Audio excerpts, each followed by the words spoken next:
Yung mga bro, sa ating biyahe sa karagatan ngayon, tatalakayin natin ang mga hakbang ng Philippine Navy sa South China Sea.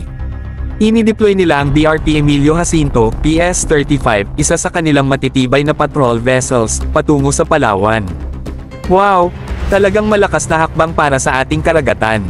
Ang lead ship ng Jacinto class ay kamakailan lang na itinalaga sa Naval Forces West, NFW, sa Palawan. At upang bigyang pugay ang mahalagang okusyong ito, may ginanap na send-off ceremony sa Captain Salvo Pier Naval Base Heracleo Alano Sangley Point sa Cavite. Ito na ang simula ng pagtatanggol sa ating soberanya sa dagat. Pero teka, may mas malalim pa sa kwento. Ang pag-deploy ng BRP Emilio Jacinto ay nagpapakita ng malakas na pagpapalakas ng ating naval forces sa isa sa pinakamabigat na lugar sa South China Sea. Malinaw na mensahe ito na ang Pilipinas ay determinadong ipagtanggol ang ating teritoryo at interes sa karagatan.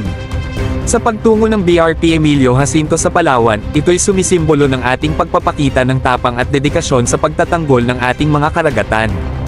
Ito'y patunay sa lakas at determinasyon ng ating mga kawal na handang ipagtanggol ang ating mga karagatan laban sa anumang banta. Kaya cheers sa BRP Emilio Jacinto at sa mga tapat na kawal ng Philippine Navy.